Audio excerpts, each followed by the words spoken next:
주는 내 친구, 진실한 친구, 세상 끝까지 주를 믿으리. 구름 몰아치고 하늘 덮어도 나 주의 믿음 갖고 실망치 않네. 내주는 선한 목자, 내주 선한 목자 나를 인도해. 사망의 골짜기로 다닐지라도 주께서 나의 길을 인도하시니 나 주를 따라가리. 언제까지나 주는 내 목자, 주는 내 목자, 선하신 목자, 어느 때든지 함께 하시네. 주께서 나의 길을 인도하시니 나 주를 따라가리. 언제까지나. 한번 내주는 선한 목자, 내주는 선한 목, 나를 인도해, 나를 인도해. 사망의 골짜기로, 사망의 골짜기로 갈지라도 주께서 나의 길을 인도하시니 나 주를 따라가리. 언제까지나 주는 내 목자, 주는 내 목자, 선하신 목자, 어디 가든지 함께 하시네. 주님께서 나의 길을 인도하시니 나 주를 따라가리. 언제까지나 주의 선하심과 주의 선하심과 주의 인자하심이, 주의 인자하심이 나를 따르리니 나는 평생토록 주의 집에서 살리, 주의 집에서 살리. 한 번 더 주의 선하심과 주의 선하심과 주의 인자하심이, 주의 인자하심이 나를 따르리니 나는 평생토록 주의 집에서 살리, 주의 집에서 살리.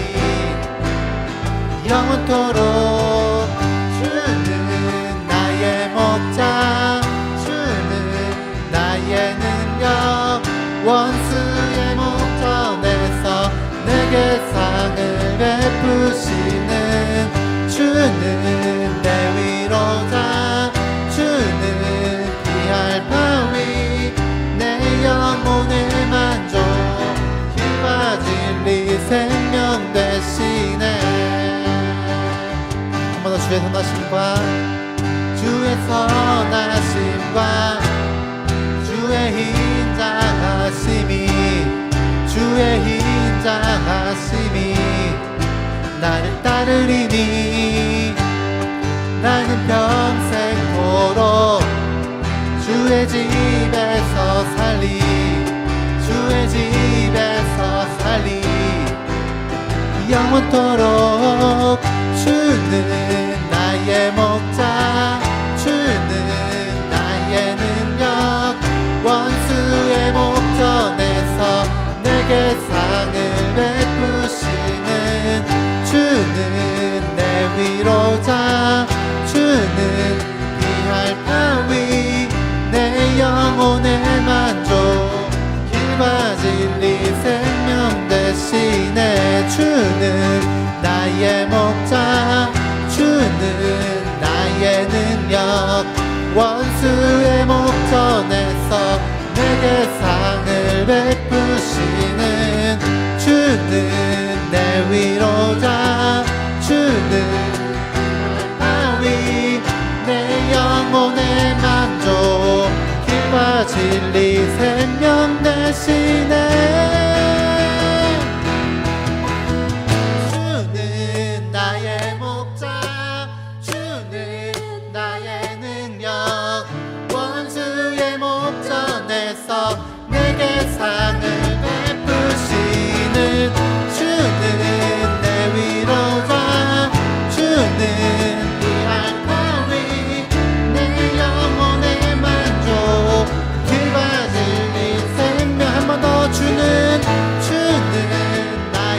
목자 주는 나의 능력 원수의 목전에서 내게 상을 베푸시는 주는 내 위로자 주는 귀할 따위 내 영혼의 만족 그와 진리 생명 되시네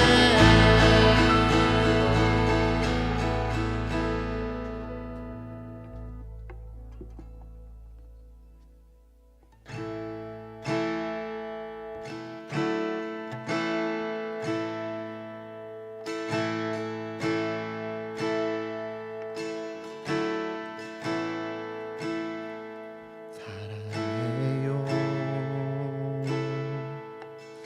신실하신 나의 주님 나의 삶 주님 안에 있네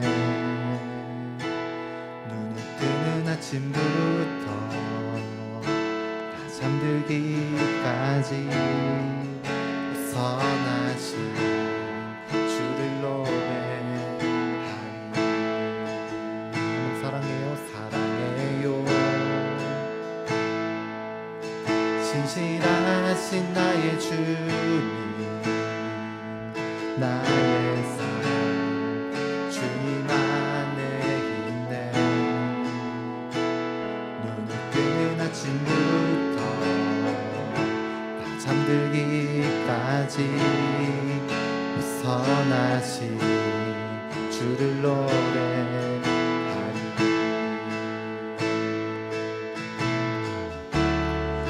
신실하신 나의 주님 나의 삶을 인도하셨네 나의 모든 호흡 따에 선하신 주를 노래하리 사랑해요 신실하신 나의 주님 나의 삶 주님 안에 있네 눈을 뜨는 아침부터 잠들기까지 선하신 주를 노래하리 신실하신 나의 주님 나의 삶을 인도하셨네 나의 모든 호흡 따에 선하신 주를 노래하리 사랑해요 사랑해요 이번 나를 인도하신 주님 나를 인도하신 주님 고난 중에도 나와 함께 하셨네 내 아버지 되시며 친구 되신 주 나의 삶 주님 안에 있네 신실하신 나의 주님 나의 삶을 인도하셨네 나의 모든 호흡 따에 선하신 주를 노래하리 한 번 더 신실하신 주님 신실하신 나의 주 나의 삶을 인도하셨네 나의 모든 호흡 따에 선하신 주를 노래하리 주님의 선하심이 주님의 선하심이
주 나의 삶을 인도하셨네. 나의 모든 오흡 다해 우선하신 주를 노래하리. 한 번 더 신실하신 나의 주 나의 삶을 인도하셨네. 나의 모든 오흡 다해 우선하신 주를 노래하리. 우선하신 주를 노래하리. 한 번 더 우선하신 주를 노래하리. 주어진 내 삶이 작게만 보여도 선하신 주 나를 이끄신 보내 중심을 보시는 주님만 따르네. 날 택하신 주만 의지해. 상황에 무너질지라도 예수는 여기 나를 붙드네. 보이지 않아도 주님만 따르네. 내 평생 주님을 노래하리라. 한 번 더 주어진 내 삶이 작게만 보여도 선하신 주 나를 이끄신 보내 오시는 주님만 따르네. 날 택하신 주만 의지해. 보이는 상황에 무너질지라도 예수는 여기 나를 붙드네. 보이지 않아도 주님만 따르네. 평생 주님을 노래하리라. 주어진 내 삶이 작게만 보여도 선하신 주 나를 이끄신 보내 중심을 보시는 주님만 따르네. 날 택하신 주만 의지해. 상황에 무너질지라도 예수는 여기 나를 붙드네. 보이지 않아도 주님만 따르네. 내 평생 주님을 노래하리라.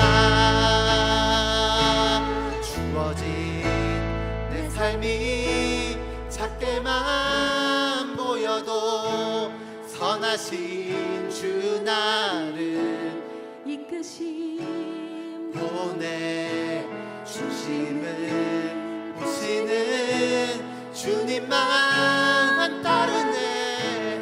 택하신 주만 의지해. 보이는 상황에 무너질지라도 예수는 여기 나를 붙드네. 보이지 않아도 주님만 따르네. 내 평생 주님을 노래하리라.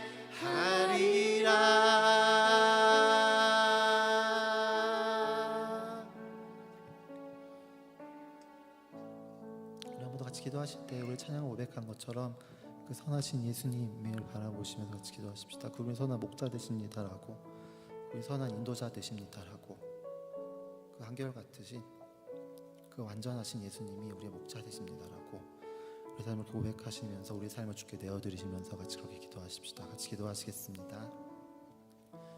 다시 한번 고백하는 완전하신 예수님을 찬송합니다. 선한 목자 되시며 우리를 이끄시며 우리의 삶을 온전하게 하시며 저희는 찬양합니다. 그분과 함께 보이지 않는 땅에 있을지라도 거룩하신 예수님을 찬송합니다. 우리 믿음의 눈을 들어 예수를 바라보고 그 주 앞에 나아가게 원하옵니다. 주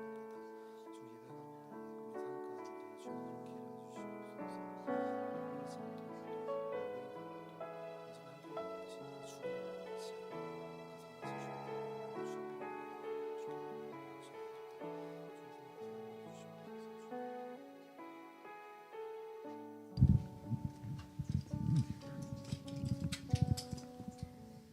주님 선하시고 자비로우신 하나님 아버지, 우리에게 생명을 주시고 은혜를 베푸시며 언제나 선한 길로 인도하시는 아버지를 찬양합니다. 이 도시와 이 땅 그리고 온 열방을 향해 지금도 변함없는 사랑을 베푸시고 또 모든 것을 합력하여 선을 이루시는 주님께 감사와 영광 올려드립니다. 아버지, 지난 한 주간 우리의 삶을 돌아봅니다. 주님의 뜻대로 살지 못하고 부족하고 연약한 우리의 생각과 말과 행동으로 살았던 모습들을 회개합니다. 크신 주님의 은혜로 우리를 용서해 주시고 다시 주님의 마음으로 살아갈 수 있도록 주님 도와주시옵소서. 이 예배 가운데 우리의 마음을 부드럽게 하여 주시고 선하신 주님의 뜻을 알고 기쁨으로 반응하게 하여 주시옵소서. 이 시간 성령으로 우리를 다스려 주시고 우리 교회 모두가 자신의 뜻이 아니라 아버지의 선하신 뜻을 품고 살아가게 하시고 세상 가운데 선한 영향력을 흘려보내는 우리 모두가 되게 하여 주시옵소서. 말씀 위에 굳게 서서 흔들리지 않게 하시고 또 서로 사랑하며 하나 되어서 또 이 교회를 세워가게 하여 주시옵소서. 또한 또 우리와 함께 동역하는 선교사님들 기억합니다. 그들이 있는 자리마다 아버지의 선하심이 드러나게 해주시고 또 복음의 씨앗이 기쁨으로 열매 맺게 하여 주시옵소서. 몸과 마음을 지켜주시고 또 어떤 상황에서도 낙심하지 않도록 주님 붙들어 주시옵소서. 특별히 그들의 가정 가운데도 주님 평안과 은혜를 더하여 주시옵소서. 이 시간 말씀 전하실 우성원 목사님 위에 은혜를 더하여 주시고 기름 부어 주시옵소서. 또 그리고 듣는 우리의 마음 열어주셔서 말씀이 삶 속에서 열매로 이어지게 하여 주시옵소서. 그래서 이 예배가 우리의 만족이 아니라 오직 아버지께 기쁨이 되는 예배가 될 수 있도록 주님 인도하여 주시옵소서. 우리의 선한 목자 되신 예수 그리스도의 이름으로 기도합니다. 아멘.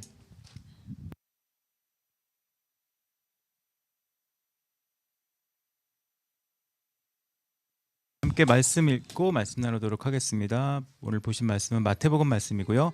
마태복음 18장 1절부터 10절까지 말씀 같이 읽고 말씀 잠깐 나누도록 하겠습니다. 마태복음 18장 1절부터 10절까지고요. 그렇게 길지 않은 본문, 좀 길죠? 길어도 함께 말씀을 같이 읽고 말씀 나누도록 하겠습니다. 마태복음 18장 1절부터 10절까지입니다. 조금 길어도 한 목소리로 같이 10절까지 읽도록 하겠습니다. 1절부터 10절까지 같이 읽겠습니다. 시작. 그때 제자들이 예수께 나와 이르되 천국에서는 누가 크니이까? 예수께서 한 어린아이를 불러 그들 가운데 세우시고 이르시되 진실로 너희에게 이르노니 너희가 돌이켜 어린아이들과 같이 되지 아니하면 결탄코 천국에 들어가지 못하리라. 그러므로 누구든지 이 어린아이와 같이 자기를 낮추는 사람이 천국에서 큰 자니라. 또 누구든지 내 이름으로 이런 어린아이 하나를 영접하면 곧 나를 영접함이니 누구든지 나를 믿는 이 작은 자 중 하나를 실족하게 하면 차라리 연자 맷돌이 그 목에 달려서 깊은 바다에 빠뜨리는 것이 나으니라. 실족하게 하는 일들이 있으므로 말미암아 세상에 화가 있도다. 실족하게 하는 일이 없을 수는 없으나 실족하게 하는 그 사람에게는 화가 있도다. 만일 내 손이나 내 벌이 너를 범죄하거든 찍어내버리라. 장애인이나 다리 저는 자로 영생에 들어가는 것이 두 손과 두 발을 가지고 영원한 불에 던져지는 것보다 나으니라. 만일 내 눈이 너를 범죄하게 하거든 빼어내버리라. 한 눈으로 영생에 들어가는 것이 두 눈을 가지고 지옥불에 던져지는 것보다 나으니라. 삼가 이 작은 자 중에 하나라 업신여기지 말라.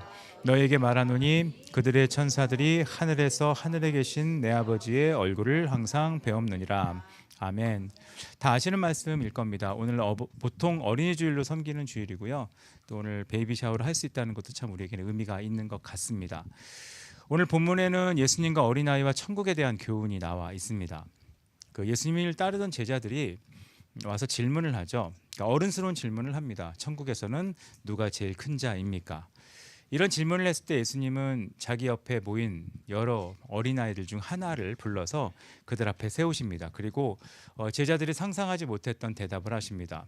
너희가 돌이켜 어린아이들과 같지 아니하면 결단코 천국에 들어가지 못할 거라는 얘기를 하시고 4절을 보면 누구든지 이 어린아이와 같이 자기를 낮추는 그 자가 천국에서 큰 자라고 얘기를 하십니다. 그리고 5절에는 누구든지 내 이름으로 이런 어린아이 하나를 영접하면 곧 나를 영접한다는 말씀을 하셔서 이 어린아이에 대한 강조를 하고 계신 것을 오늘 본문에서 볼 수 있습니다. 우리는 어린아이에 대한 인식이 좀 있어서 이 본문을 읽을 때 큰 부담이 없이 읽지만 여러분이 혹시 아실지 모르겠지만 우리 역사를 보면 18세기 역사는 르네상스 때문에 인간의 권리, 그러니까 인권 혹은 남자들의 권리가 확인된 세기라고 얘기를 합니다. 19세기는 산업혁명과 함께 페미니즘이 생기고 여자의 권리가 확인되고 여성의 중요성이 언급된 세기라고 보는 시각이 있습니다. 그럼 20세기 이유는 뭘까요? 어린아이가 비로소 가치 있는 존재라는 게 인식된 첫 번째 세기입니다. 그러니까 어린아이의 중요성, 어린아이가 소중하다고 언급됐던 것은 20세기부터입니다. 20세기 이전에 어린아이는 그렇게 중요하게 여겨지지 않았고 어린아이 자체는 걸리적거리는 존재 혹은 덜 성숙한 존재 혹은 귀찮게 하는 존재 혹은 뭐 불필요한 존재처럼 여겨지는 그런 시기가 굉장히 오랜 동안 지나갔었습니다. 그런데 그런 때에 예수님이 누가 큰 자냐는 얘기했을 때 어린아이를 앞에 세워서 얘기했다는 것 자체는 우리야 어린아이가 존중받는 세계에 사니까 이게 무슨 뜻인지 좀 전달이 되지 성경시대에 사는 사람들은 이게 무슨 말인지 전혀 이해하지 못했을 겁니다. 왜냐하면 그 당시에 보면 예수님이 예루살렘 입성을 했을 때 호산나 다윗의 자손이여 하고 아이들이 열광적인 환영을 합니다. 그때 대제사장들과 서기관들이 화가 났습니다. 화가 난 이유는 예수님의 입성에도 화가 났지만 아이들이 시끄럽게 했기 때문입니다. 그러니까 아이들이 소리내거나 시끄럽게 하는 것 자체가 너무나 싫어했던 시대, 아이들이 가치가 없게 여기는 그런 시대에 예수님은 어린아이를 통해서 우리가 어떤 사람이 되어야 되는지를 우리 가운데 설명하고 있습니다. 마태복음 21장을 봐도 시편 8편의 예언을 인용해서 그 젖먹이들의 감사 찬송을 하나님이 기쁘게 받으시다는 얘기를 하시는 장면도 나옵니다. 그러니까 성경의 접근은 어쩌면 시대보다 굉장히 앞서가고 시대가 깨닫지 못하는 어떤 관점을 주기 때문에 우리가 성경이 더욱 믿을 만하다고 생각을 하고 성경에서 나와 있는 사건들의 중심을 보면 그 시대에 가장 중요한 사람들을 사용되기보다 하나님 관점에 중요한 사람들을 사용하기 때문에 우리가 성경의 도움을 받는 것은 의미가 깊다고 생각을 합니다. 오병이어 기적도 아시죠? 오병이어 기적이 일어난 배경에도 한 아이가 가져온 것입니다. 그러니까 어떤 어른이 가져온 게 아니라 그 시대에 가치가 없어 보이는 아이가 가져온 적은 음식물로 수많은 사람이 먹는 장면으로 나와 있는 것을 보게 되고 또 예수님도 자기를 향해 오는 어린아이가 다가오는 것을 금하지 말라라고 말씀하시고 천국이 이런 아이의 것이라는 것을 언급하고 계시다는 겁니다. 왜 그럴까요? 성경을 보면 천국의 주인공이 어린아이처럼 되어 있다는 언급이 굉장히 많이 나와 있습니다. 그러니까 어린아이의 중요성이죠. 예수님은 자신을 소개할 때 이사야서 9장 6절을 보면 한 아기라는 표현으로 시작이 됩니다. 그러니까 예수님이 한 어른, 한 위인, 한 성인, 대단하신 분 이렇게 자신을 소개하지 않고 한 아기로 설명을 하고 있습니다. 이사야서 11장 6절을 보면 천국에서에 대한 비유가 어린아이에게 양과 표범과 어린 염소와 송아지와 어린 사자가 함께 끌려다닌다는 표현이 나옵니다. 그리고 젖먹는 아이가 독사의 구멍에서 독사의 굴에서 장난치고 젖된 어린아이가 독사의 굴에 손에 넣어도 아무 해됨이나 상함이 없는 세계를 천국이라고 설명합니다. 천국의 주인공을 계속 어린아이로 언급하고 있습니다. 다시 말하면 이사야는 천국의 시민을, 천국의 주인공을 어린아이, 젖먹는 아이, 젖된 아이로 묘사하고 있다는 겁니다. 베드로는 그리스도 안에서 새로 태어난 사람들을 설명할 때 갓난아이라고 설명을 했습니다. 그래서 순전하고 신령한 젖을 사모하고 그것을 먹으면서 구원에 이른다는 설명을 하고 있습니다. 이것은 하나님 믿는 사람들의 어떤 상태가 어린아이 같고 어린아이 같아야 되고 어린아이의 모습을 가지고 있어야 된다는 걸 이야기하고 있다는 겁니다. 이것은 어린아이에게 굉장히 중요한 하나님의 관점이 있다는 것이고요. 마태복음 11장 25절을 보면 하나님 나라의 복음의 비밀이 지혜롭고 슬기 있는 자들에게는 숨겨지고 어린아이들에게는 나타나게 됨을 감사하다고 말하는 이 어린아이가 중요하다는 언급이 나와 있습니다. 결국 하나님 나라의 핵심에는 어린이들의 모습이 있고 또 반대로 보면 하나님 나라는 어린이들의 나라라고 할 수 있다는 겁니다. 그리고 예수님은 그와 같은 관점으로 천국은 이런 자의 것, 어린아이의 것이라고 언급하고 있다는 것이죠. 그래서 천국은 어린아이들의 세계입니다. 그러면 좀 생각해 볼 필요가 있죠. 어린아이들의 세계라는 게 뭔가? 사실 어린아이들의 모습은, 자, 어린아이들의 실상을 좀 말씀드릴게요. 사실은 어린아이들의 실상은 어린아이들은 자기 고집뿐입니다. 배고픔은 인정사정 없이 울고요. 고집스럽고 욕심스럽고 무엇인지 하고 싶은 것을 해야 하고 먹고 싶으면 먹어야만 자기의 속이 후련해지고 울 때 뭔가 욕구가 채워져야 울음을 멈추는 그런 존재가 어린아이입니다. 그래서 어린아이는 역사적으로 귀찮은 존재, 힘든 존재, 불편한 존재로 언급되었던 것을 보게 됩니다. 근데 성경에서 말하는 어린아이의 특징, 천국을 소유할 수 있는 어린아이의 특징은 이런 것들은 아니라고 생각합니다. 때를 쓰거나 뭔가 못나거나 뭐 장난을 치거나 철없는 행동을 하거나 그런 것들은 전부 영어 단어로 childish한 거 아니겠습니까? 그런 것을 언급하는 게 아니라 한 4가지 정도의 어린아이의 특징을 가지고 예수님은 천국에 대한 언급을 하셨다고 생각을 합니다. 그 4가지를 잠깐 생각해보고 이 4가지는 어른에게는 어린아이 같은 모습을 다시 회복해야 될 영역이겠고 어린아이들은 이 모습을 가져야 된다고 생각하면 굉장히 좋을 것 같습니다. 실제로 20세기 이후로 어린아이들의 가치가 인정됐지만 20세기 이후로 없어진 것이 하나 있습니다. 어린아이들이 없어졌습니다. 얘기는 뭐냐면 어린아이가 더 이상 어린아이 같아지지 않았다는 겁니다. 그냥 어린, 나이는 어리지만 생각은 어른 같고 나이는 어리지만 어른처럼 나쁜 짓을 하고 나이는 어리지만 어른처럼 계산적이 되는 아이들이 등장해서 문제인데 지금 나눠드리는 4가지 관점을 어른들은 다시 어린아이처럼 순수함을 회복하는 것으로 그리고 어린이는 어린이 다움을 회복할 수 있도록 좀 생각하면서 들으시면 좋을 것 같습니다. 첫 번째, 어린아이가 갖고 있는 특징은 스스로 다 안다는 생각을 하지 않습니다. 이게 참 중요하죠. 근데 요즘 어린아이들은 다 안다는 생각을 하는 것 같습니다. 나도 알아요 라고 얘기를 합니다. 근데 사실 어린아이들은 다 한다는 생각을 하지 않습니다. 그러니까 어린아이들의 장점이 하나가 있죠. 배우려고 합니다. 그리고 내가 모른다는 것을 알기 때문에 질문을 합니다. 질문을 할 수 있습니다. 그 질문을 할 수 있다는 건 굉장히 좋은 겁니다. 질문이 있는 것과 질문이 없는 것의 차이는 내가 안다는, 물론 어른들도 질문을 합니다. 어른들의 질문의 의도는 2가지 정도 있는 것 같습니다. 내가 원하는 대답을 얻고 싶거나 아니면 상대방을 공격하기 위해 이런 식으로 질문을 합니다. 근데 진짜 어린아이들의 질문은 몰라서 하는 겁니다. 몰라서 하니까 배우고 싶어하고 알고 싶어하는 겁니다. 어린아이가 갖고 있는 첫 번째 특징인 거죠. 다 안다는 생각을 버립니다. 그래서 하나님 앞에 나갈 때도 내가 세상을 다 알고 내가 갖고 있는 것이 전부 진리고 내가 아는 것이 전부 지식이라는 생각을 버리고 나는 모르는 존재라는 걸 인정하고 주님께 드리려고 하는 태도를 가지게 될 겁니다. 그게 어린아이의 첫 번째 모습입니다. 2번째는 어린아이의 모습은 어린아이는 계산을 하지 않습니다. 계산하지 않는다는 것은 숨은 의도가 없다는 겁니다. 반대로 어른들은 어떻죠? 계산을 합니다. 그러니까 숨은 의도가 있습니다. 누가 친절하게 해주면 더 불안합니다. 누가 친한 척 다가오면 더 걱정됩니다.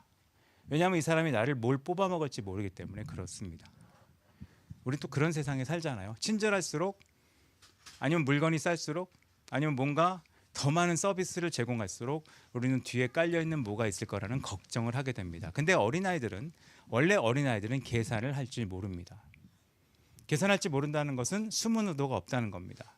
누구를 이용할 줄도 모릅니다. 이것이 어린아이가 갖고 있는 굉장히 중요한 특징입니다. 그래서 제자들도 질문이 이거잖아요. 천국에서 누가 큰 자입니까? 라는 질문 안에는 예수님을 향한 계산과 예수님께 워문 숨은 의도가 있다는 걸 스스로 증명한 겁니다.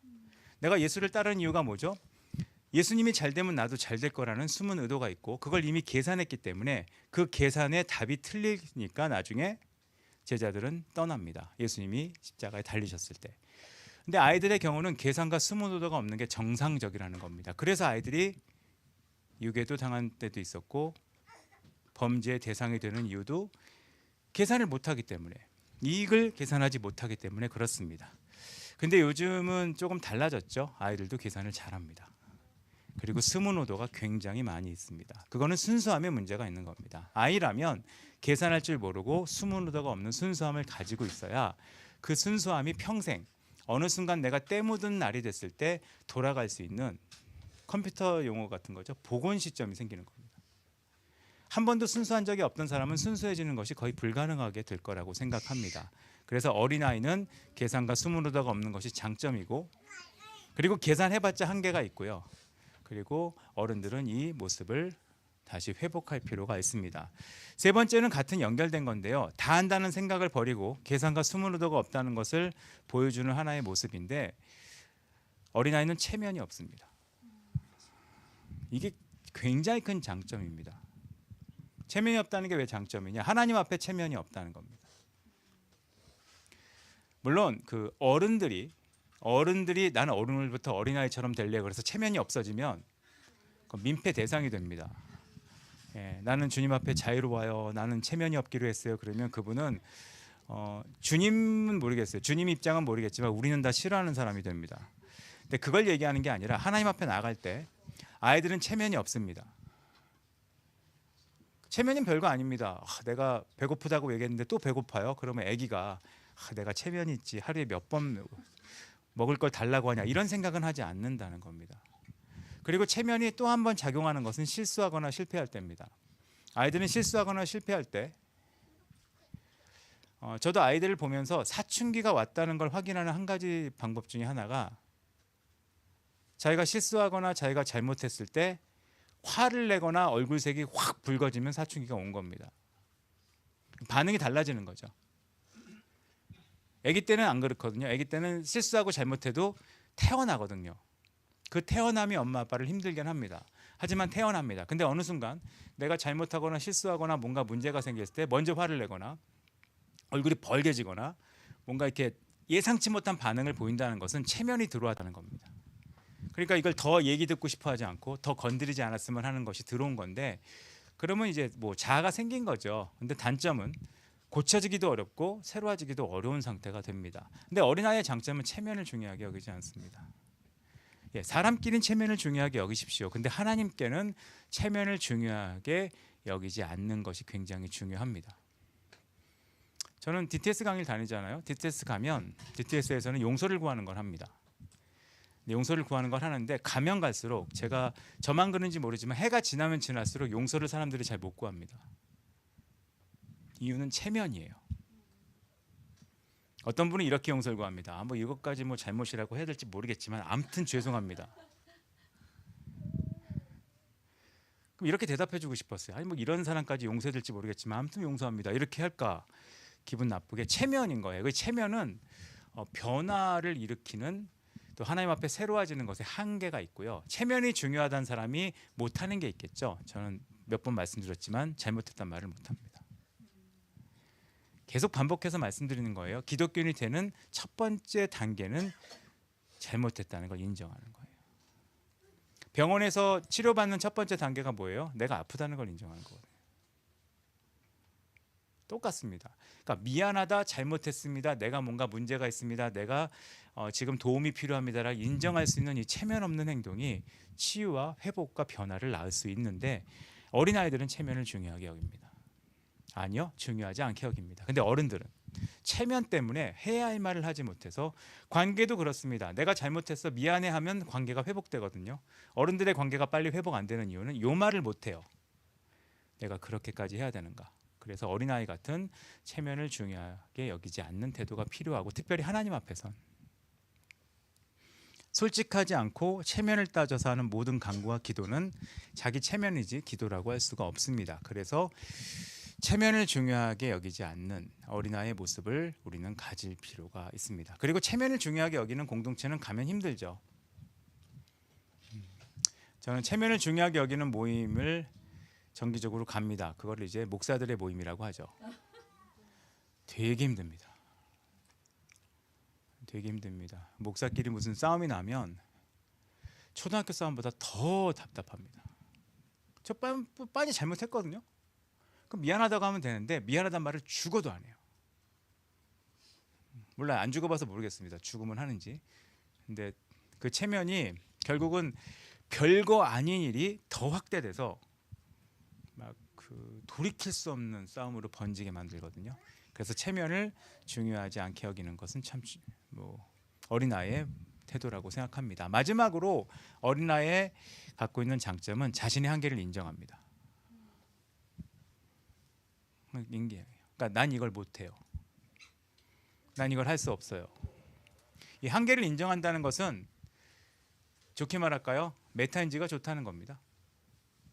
자기 한계를 인정합니다. 그리고 자기의 한계를 인정하니까 아이들이 잘할 수 있는 게 뭐겠습니까? 의지를 잘합니다. 그러니까 의지한다는 게 신앙에서 굉장히 중요하지 않습니까? 하나님을 의지하는가? 하나님을 의지한다의 반대말이 뭐겠어요? 하나님을 의지하지 않는다죠. 어린아이는 부모를 의지합니다. 부모를 의지하기 때문에 어린아이들이 잘하는 게 어느 길을 가도 부모의 손을 잡습니다. 뭐 부모야 이렇게 생각할 수 있어요. 아, 우리 애가 애정이 있어 내 손을 잡는구나. 아니요, 애는 의지하는 거예요. 자기가 걸을 수 있어도 붙잡고요.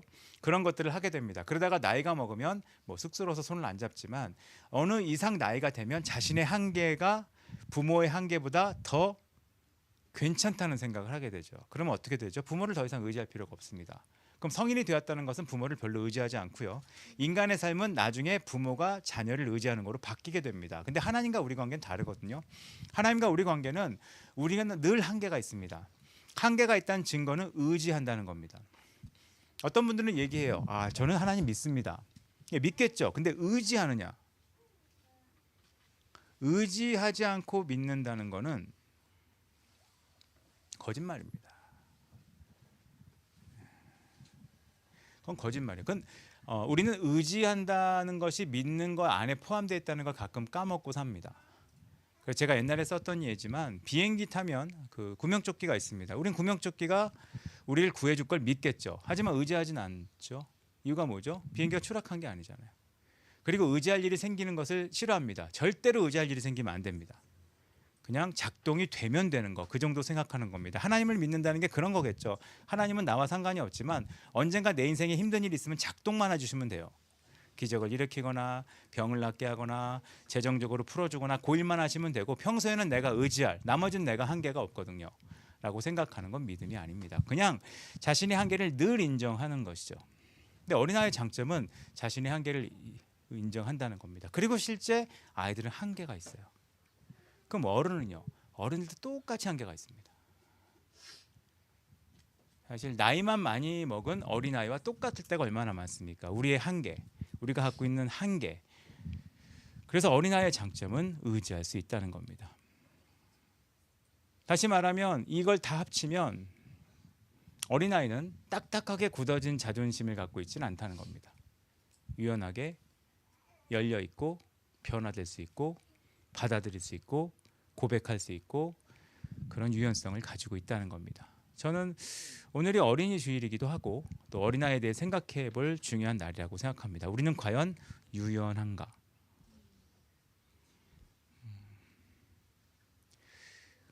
저는 옛날에 청소년들하고 사역을 해본 적이 있습니다. 청소년들의 질문이 좋은 점 중에 하나는 청소년 중에 상당수는 대부분은 질문의 의도가 자기가 원하는 대답을 듣기 위해 하지는 않습니다.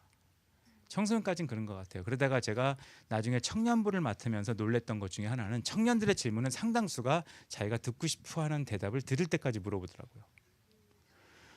그러니까 얘기하기가 되게 싫어요.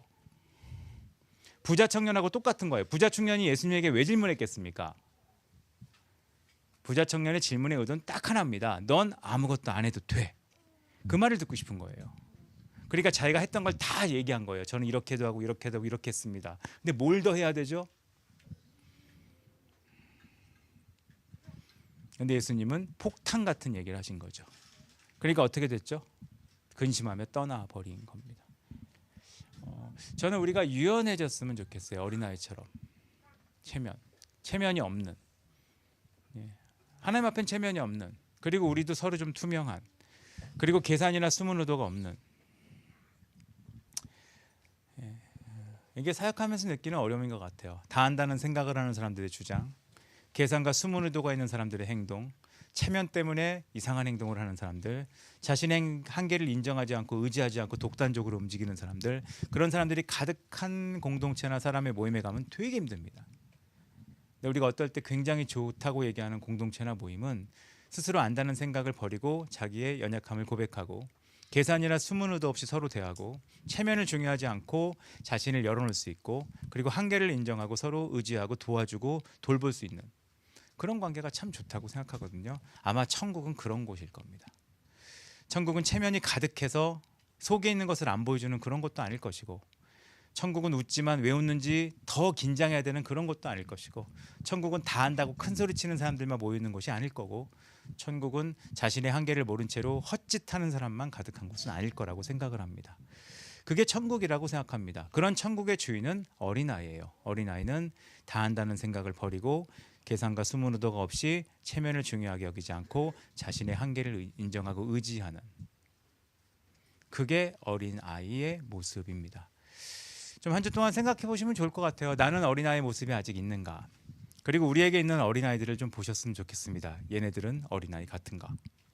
이 두 가지가 같이 있을 수 있다면 우리는 천국의 주인공으로 살아갈 수 있는 사람들이 될 수 있고, 그런 어른과 어린아이가 같이 있는 가정은 정말 천국 같은 가정이 될 거라고 믿습니다.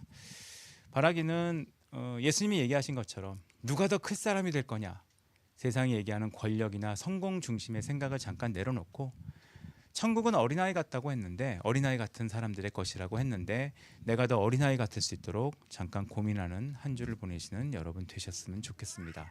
같이 기도하겠습니다. 이 시간 잠깐 기도할까요? 어린아이. 어른들은 어린아이 같기를 기도하면서 같이 우리 교회의 어린아이들을 위해서 좀 기도했으면 좋겠습니다. 지금 어린아이들이 참 없어요. 어린아이들이 참 없고, 있습니다. 근데 없습니다. 저희 교회들은 그래도 어린아이들이죠. 근데 밖에서 보는 어린아이들은 어린아이 느낌이 별로 없습니다. 참 어린아이는 인권으로 접근하는 세계도 아니거든요. 근데 참 복잡한데 이 시간 기도하죠. 내가 어린아이 같을 수 있도록, 그리고 우리의 어린아이들도 어린아이 같을 수 있도록. 그래서 나중에 나이가 먹어서 이 어린아이 순수함이 없어졌을 때 기억할 수 있는 그 어린아이의 복원 시점들이 있을 수 있게 해달라고 이 시간에 잠깐 기도하는 시간 갖도록 하겠습니다. 같이 기도하겠습니다.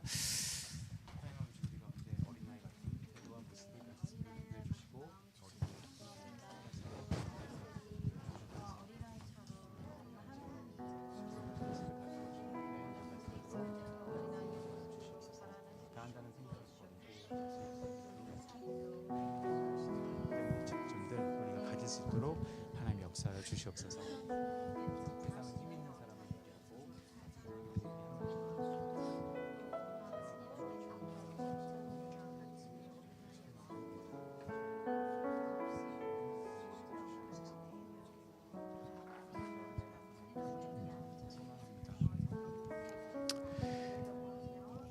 하나님, 성공과 권력과 무언가를 외치면서 주님의 앞에 왔던 제자들에게 어린아이 같아야 된다는 걸 얘기하신 예수님의 교훈을 잠깐 나눴습니다. 우리 모두가 어린아이 같은 순수함을 회복할 수 있도록, 그리고 우리 안에 있는 어린아이들이 정말 어린아이 같이 자랄 수 있도록 주님 역사해 주셔서 천국은 어린아이와 같은 자들의 것이라고 말씀하신 것처럼 우리가 함께 있는 이 모든 것이 하나님 나라가 될 수 있도록 주님 우리와 함께하여 주시옵소서. 지금은 우리 주 예수 그리스도의 은혜와 아버지 하나님의 놀라우신 사랑과 성령 하나님의 교통하심이 어린아이 같은 마음으로 주 앞에 나가기로 결정한 여기 있는 모든 한 명 한 명의 삶 위에 이제로부터 영까지 함께 있을지어다. 아멘.